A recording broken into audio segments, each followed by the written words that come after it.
اللہ رب العزت فرماتے ہیں امن هو قانت آناء اللیل ساجدا وقائما يحذر الآخرة ويرجو رحمة ربه، جو شخص رات کی تاریکی میں اللہ کی رحمت کی امید کرتے ہوئے آخرت کے دن اللہ کے سامنے پیش ہونے کا خوف لیے ہوئے قیام کی حالت میں یا سجدے کی حالت میں رات گزارتا ہے، بھلا اس سے بھی کوئی اچھا ہو سکتا ہے؟ رسول اللہ صلی اللہ علیہ وسلم کا فرمان ہے افضل الصیام بعد رمضان شہر اللہ المحرم وافضل الصلاة بعد المکتوبہ صلاة اللیل، رمضان المبارک کے بعد سب سے افضل روزے محرم کے روزے ہیں، اور فرض نماز کے بعد سب سے فضیلت والی نماز رات کی نماز ہے۔ شاید کہ آپ نے کبھی اس بات پہ بھی غور کیا ہو، اللہ کے نظام کا بھی تو ایک زاویہ ہے نا، رات کو بھی نماز ہے، دن کو بھی نماز ہے۔ اللہ تعالیٰ نے کچھ نمازیں رات کو رکھی ہیں، کچھ دن کو رکھی ہیں۔ یہ رات کی نماز افضل کیوں بیان کی ہے؟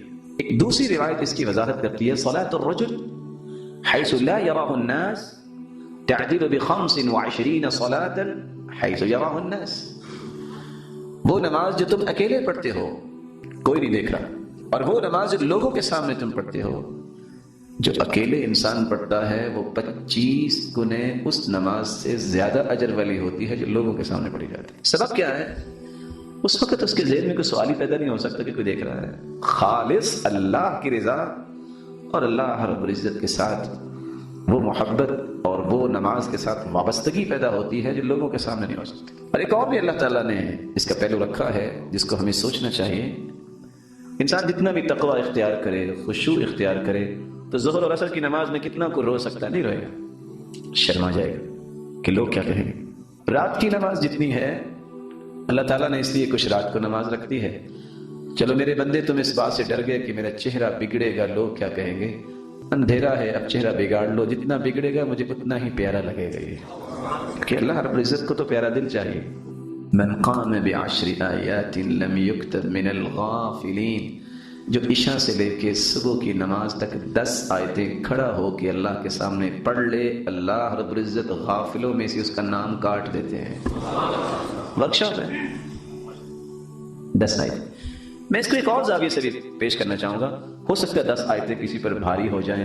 آپ یہ بتائیے آپ میں سے کون میرا محترم اور پیارا بھائی ہے جس کو آخری 2 صورتیں یاد ہیں؟ قل اعوذ برب الفلق، قل اعوذ برب الناس، دیکھیں ماشاءاللہ سب کو یاد۔ ان 2 صورتوں کی 11 آیتیں ہیں، آپ کو قرآن کا کوئی حصہ یاد نہیں ہے، آپ عشاء کے بعد کھڑے ہو کے 2 صورتیں تو پڑھ سکتے ہیں۔ جو 2 صورتیں یہ پڑھ لے اس کی تو 11 آیتیں بن گئی، ایک زائد ہے، بلکہ اللہ رب العزت اس کی غفلتوں کو دور فرما دیں گے۔ ومن قام ب100 آیہ کتب من القانتین، اور جو 100 آیتیں پڑھ لیتا ہے وہ تو قانتین میں سے ہو جاتا ہے۔ ومن قام ب1000 آیہ کتب من المقنطرین، اور جو 1000 آیتیں پڑھ لیتا ہے اس نے تو خزانے لوٹ لیے۔ رسول اللہ صلی اللہ علیہ وسلم نے صحابہ کرام کے ذریعے اس بات کی خبر دی اور حکم دیا، علیکم بقیام اللیل فإنہ دأب الصالحین قبلکم، لوگو رات کے قیام کو لازم پکڑ لو، یہ پہلے نیک اور صالح لوگوں کی عادت تھی، انبیاء کا طریقہ۔ وَقُرْبَةٌ إِلَىٰ رَبِّكُمْ، تم رب کے تقرب کی اگر سچی خواہش رکھتے ہو تو یہ خواہش پوری ہو سکتی ہے تہجد پڑھ لو۔ وَنُكَفِّرُ لِلسَّيِّئَاتِ، تمہارے گناہ جتنے بھی ہیں اس تہجد کی وجہ سے اللہ سارے گناہوں کو معاف کر دیں گے۔ وَمَنْهَاتُ لِلْآثَامِ، اس لفظ کو غور سے سنیے گا۔ آج انسان توبہ تو کر لیتا ہے گناہوں کی، لیکن کوئی ایسا راستہ نہیں تو ہونا چاہیے کہ انسان گناہوں سے بچ جائے۔ حدیث کہہ رہی ہے کہ تہجد کی پابندی کر لو، اللہ تمہیں گناہوں سے بچا دیں گے۔ وَمَطْرَدَةٌ لِلدَّاءِ عَنِ الْجَسَدِ، تہجد پڑھنے والے کے جسم کی بیماریوں کو اللہ دور کر دیتے ہیں، یہ علاج بھی ہے۔ وَعَلَمْ، یقین کر لیجئے، أَنَّ شَرَفَ الْمُؤْمِنِ قِيَامُهُ بِاللَّيْلِ، مومن کا شرف اور مومن کی بزرگی اس بات میں ہے جب وہ رات کی تہجد پڑھتا ہے۔ وَعِزَّهُ اسْتِغْنَاؤُهُ عَنِ النَّاسِ، اللہ تعالیٰ اس بندے کی عزت کو ہمیشہ قائم و دائم رکھتے ہیں، اس کے ہاتھ اٹھتے ہیں تو اللہ کی طرف اٹھتے ہیں، وہ اللہ کا فقیر بن کے رہتا ہے، وہ کشکول گدائی لوگوں کے سامنے پیش نہیں کرتا۔ یہی وجہ ہے کہ اللہ کے رسول صلی اللہ علیہ وسلم صرف صحابہ کو حکم نہیں دیتے تھے، سیدہ عائشہ رضی اللہ تعالی عنہ فرماتی ہیں كان يقوم من الليل حتى تورمت قدمه، آپ رات کو اتنا قیام کرتے کہ آپ کے پاؤں مبارک سوج جایا کرتے تھے. اور دوسری روایت میں آتا ہے حتی تتفطر قدماه، آپ کے پاؤں پھٹ جاتے ہیں. سیدہ عائشہ سوال کرتی ہیں یا رسول اللہ صلی اللہ علیہ وسلم لما تصنع هذا وقد غفر الله لك ما تقدم من ذنبك وما تأخر. سرتاج رسول آپ اتنی تہجد کیوں پڑھتے ہیں، اتنی محنت کیوں کرتے ہیں، آپ کا تو کوئی گناہ ہی نہیں ہے، آپ جیسا تو اللہ نے پیدا ہی کوئی نہیں کیا. تو آپ نے جواب کتنا خوبصورت دیا، افلا احب ان اکون عبدا شکورا. جب مجھے اللہ نے پوری کائنات سے افضل بنایا ہے تو میرا شکر بھی تو پوری کائنات سے افضل ہی ہونا چاہیے. عبداللہ ابن عمر رضی اللہ تعالی عنہ حدیث کے الفاظ ہیں، آپ صبح کی نماز پڑھتے تو آپ تشریف فرما ہوتے، آپ صحابہ کو حکم دیتے من رأى هل رأى احد منكم الرؤيا فليقصها، تم میں سے کسی نے خواب دیکھی ہے تو مجھے بیان کریں، میں اس کی تعبیر بیان کرتا ہوں. آج اتفاق سے خواب کی تعبیر کرنے والا بھی ملتے کوئی نہیں. عبداللہ بن عمر کو بڑا شوق تھا مجھے خواب ہے، لیکن مرضی سے تو خواب نہیں آتی، یہ تو اللہ کی طرف سے آتی ہے. ایک دن ان کو خواب آ گئی کہ میں رات لیٹا ہوا تھا، ایک شخص آیا، اس نے مجھے اٹھایا اور لے کے چل دیا. آگے دیکھا تو ایک تنور ہے، اس سے آگ نکل رہی ہے. میں خوف زدہ ہو گیا، ففزعت، میں ڈر گیا. ایک آگے سے فرشتہ ہے اور کہتا ہے لم ترى، لم ترى، ڈرنے کی بات نہیں. جلدی سے مسجد پہنچے، نماز پڑھی صبح کی. خواہش تھی کہ خواب بیان کروں، وقت ہی نہیں ملا. اپنی بہن حفصہ رضی اللہ تعالیٰ عنہ کے گھر چلے گئے، جا کے خواب پیش کی. سرتاج رسول تشریف لائے، 4 کلمات اس خواب کی تعبیر میں اللہ کے رسول نے پیش کیے. کتنے کلمات؟ نعم الرجل عبداللہ لو كان يصلي من اللیل.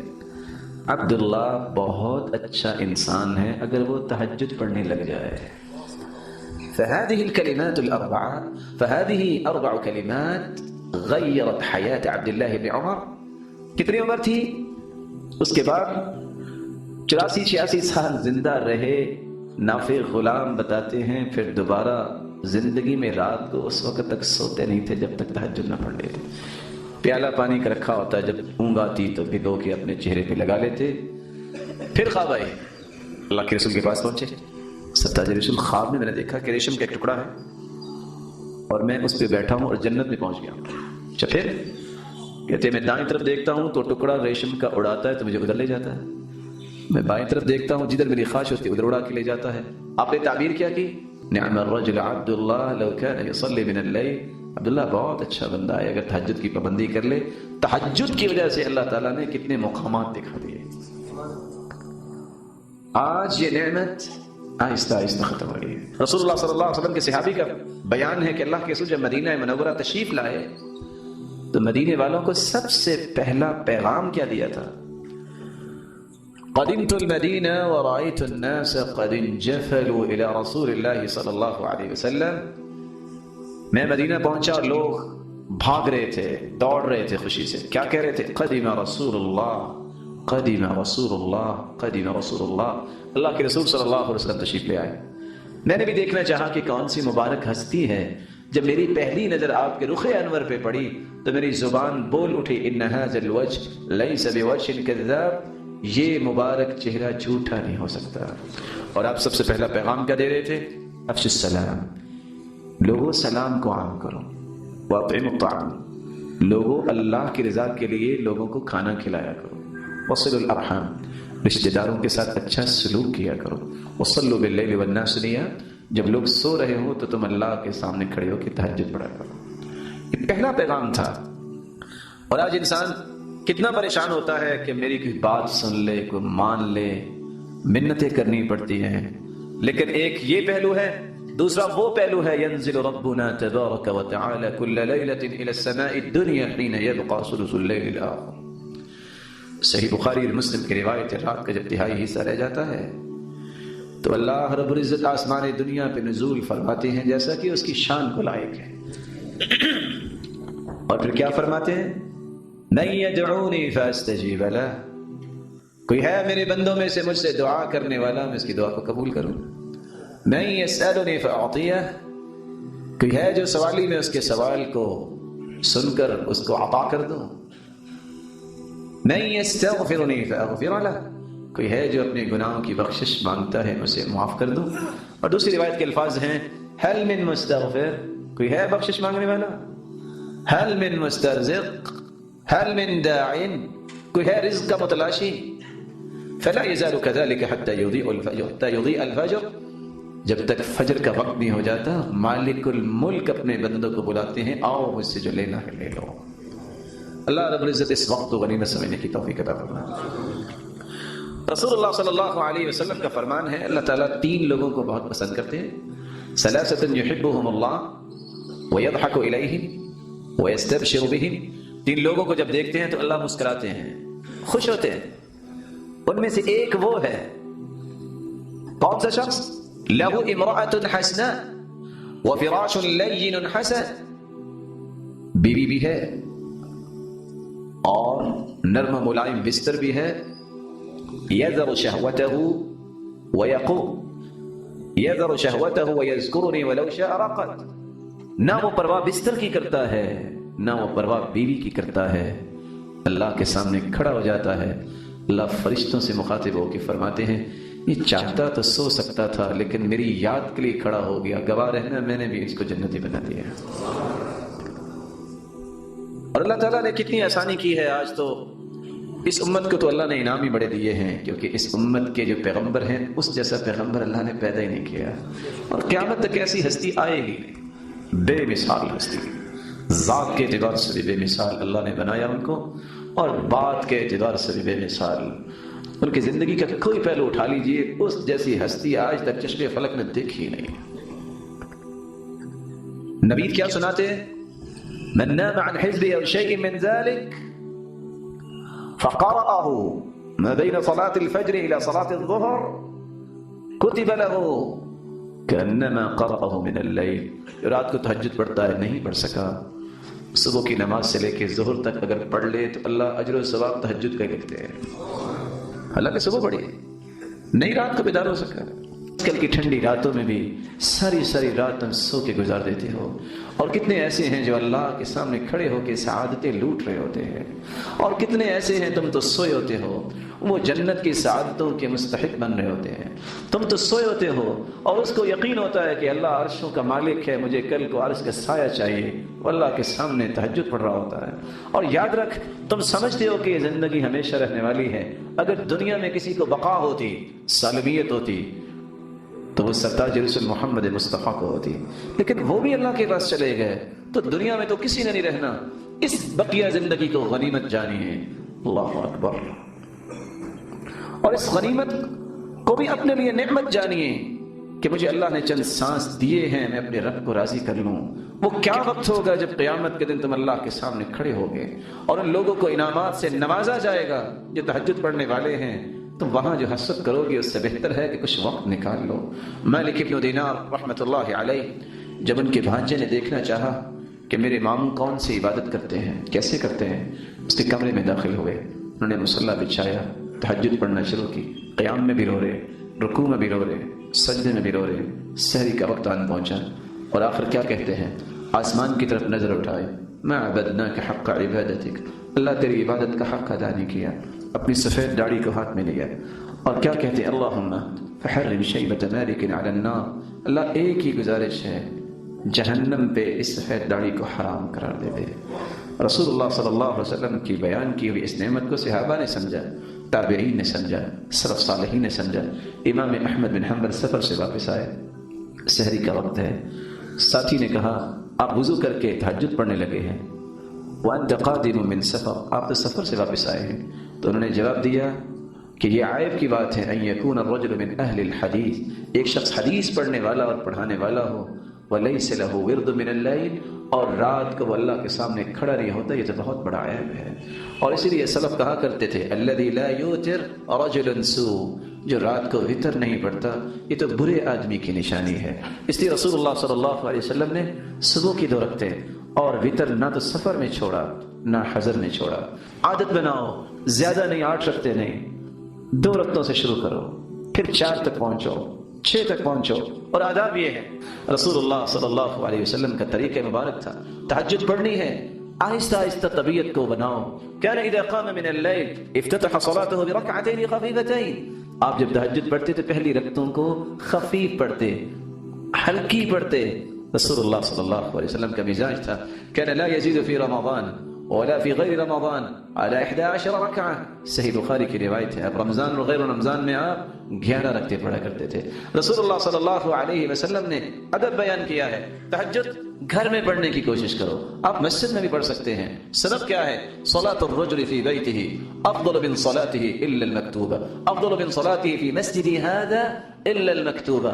آپ مسجد نبوی میں کھڑے تھے, آپ نے حکم دیا جو شخص گھر میں نماز پڑھتا ہے, فرض نہیں نوافل پڑھتا ہے, سنتیں پڑھتا ہے, مسجد نبوی سے بھی اس کو زیادہ اجر و ثواب ملتا ہے. اور مسجد نبوی میں ایک نماز 1000 نماز کے برابر ہے, اور بیت اللہ میں ایک نماز 1,00,000 نماز کے برابر ہے. رسول اللہ صلی اللہ علیہ وسلم اکیلے تہجد کے لیے نہیں اٹھتے تھے, بلکہ آپ آواز دیتے, قومی عائشہ فاوتری, عائشہ اٹھو تم بھی تہجد پڑھو. قومی عائشہ, دنیا میں اکٹھے نہیں, جنت میں بھی اکٹھے ہی جانا ہے. بلکہ فرمایا من قام, رسول اللہ صلی اللہ علیہ وسلم آواز دیا کرتے, ایقظوا صواحب الحجرات, ان حجروں والیوں کو اٹھاؤ, لکی یصلین, تاکہ یہ بھی نمازیں پڑھیں. کتنے خزانے آج رات اللہ نے اتارے ہیں, رحمتوں کے خزانے, یہ محروم نہ ہو جائیں. اللہ رب العزت ہم سب کو بھی اس بات کی توفیق عطا فرمائے. رسول اللہ صلی اللہ علیہ وسلم کا ایک اور بھی مزاج مبارک تھا. وہ فرمایا کرتے تھے اور پہلے اس پہ عمل کیا کرتے. وہ کیا فرماتے ہیں؟ خیر الامور ادومها وان قل, بہترین عمل وہ ہے جو مستقل مزاجی سے کیا جائے, خواہ تھوڑا کیا جائے. آپ سحری کے وقت نہیں اٹھ سکتے, عشاء کی نماز کے بعد ہی آپ 8 رکعتیں پڑھ لیں. آپ اتنی بھی ہمت نہیں کرتے, 6 رکعتیں پڑھ لیں, 4 پڑھ لیں, اور 2 سے تو اپنے آپ کو محروم نہ کیا کریں. ایک وقت آئے گئے 2 بھی 4 اور 6 اور 8 ہوں گی. اللہ رب العزت سے دعا ہے اللہ ہمیں توفیق خاص سے نواز دے. اللہ رب العزت جتنے بھی یہاں تشریف فرما ہیں سب کو اللہ رب العزت عزتوں, رحمتوں, راحتوں, برکتوں سے نواز دے. مولا کریم جو روحانی جسمانی بیمار ہیں ان کی بیماریوں کو شفاؤں میں بدل دے. جو کسی مصیبت میں ان کی مصیبت کو خوشیاں بنا دے. جو کسی بھی تنگی میں ہے اللہ ان کی تنگی کو آسانیاں بنا دے. اور جو بے اولاد ہیں ان کی جوڑیوں کو بارولت بنا. الہ العالمین صاحب مال ہیں تو ان کے مال میں برکت فرما. فتن اور آزمائشوں سے بچا. نمازوں کے پابند بنا. سچے تاجر بنا. اور بے روزگار کو بھی تو تونر بنا. مقروض کے غیبی خزانوں سے مدد فرما. جس طرح آج اے اللہ تیرے گھر میں جمع ہے ہمیں اپنی جنت الفردوس میں جمع فرما, اور اپنے محبوب کی رفاقت نصیب فرما, اور اپنے دیدار کا مستحق بنا. وآخر دعوانا الحمد للہ رب العالمین. اگر آپ چاہتے ہیں کہ آپ کو اسلام سرچ کے نیو ویڈیوز کے بارے میں اطلاع ملے تو آپ اسلام سرچ کے چینل کو سبسکرائب کریں, موبائل یوزرز سبسکرائب کریں اور بیل بٹن دبائیں.